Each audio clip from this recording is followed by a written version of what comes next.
చెప్తా ఉంటుంది. మనందరికీ మన అభిప్రాయం స్వేచ్ఛగా వ్యక్తం చేసే హక్కు ఉంది. అది మన ప్రజాస్వామ్యానికి చాలా గొప్ప బలం.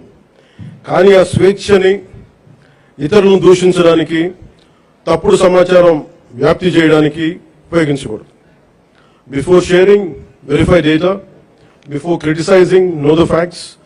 Before abusing, remember your responsibility.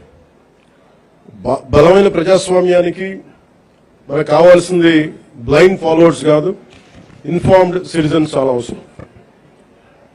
మీ చేతుల్లో మొబైల్ ఉంది, టెక్నాలజీ ఉంది, ఇన్ఫర్మేషన్ ఉంది, ఓటు ఉంది, టాలెంట్ ఉంది. కానీ అన్నిటికంటే ముఖ్యంగా మీ చేతిలో మీ భవిష్యత్తు ఉంది, దేశ భవిష్యత్తు ఉంది.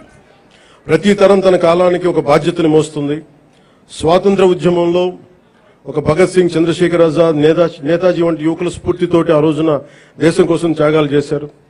స్వాతంత్రం వచ్చిన తర్వాత తరాలు దేశ నిర్మాణానికి పునాదులు వేశాయి. ఇప్పుడు ఆ జాతీయ నిర్మాణపు జ్యోతిని ముందుకు తీసుకువెళ్లాల్సిన అవసరం మన యువతది. మీరు ఈ దేశపు యువతది. మీ ఆలోచన స్వేచ్ఛగా ఉండాలి, అన్యాయంపై అసహనం ఉండాలి, మార్పు తీసుకురావాలని తపన ఉండాలి. ప్రభుత్వాన్ని ప్రశ్నించండి, విధానాలను విమర్శించండి, నిరసన తెలియజేయండి. కానీ మీ కోపాన్ని విధ్వంసంగా కాకుండా నిర్మాణాత్మక శక్తిగా మార్చండి. పోరాడే సమస్యలు నిజమైనవే కావచ్చు, కానీ వాటిని ఎవరు ఏ దిశలోకి తీసుకువెళ్తున్నారనేది ఆలోచించాలి. వ్యవస్థలో తప్పుంటే వ్యవస్థని ధ్వంసం చేయడం కాదు, వ్యవస్థని సరిచేయడం అంటే మనకు లక్ష్యం కావాలి. నేను కూడా ప్రజా సమస్యల కోసం అనేక ఉద్యమాలు చేశాను.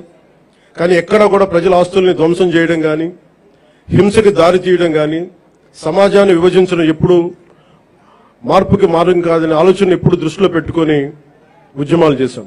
ఈ వీడియో మీకు నచ్చినట్లయితే లైక్ చేయండి, షేర్ చేయండి, సబ్స్క్రైబ్ చేయండి.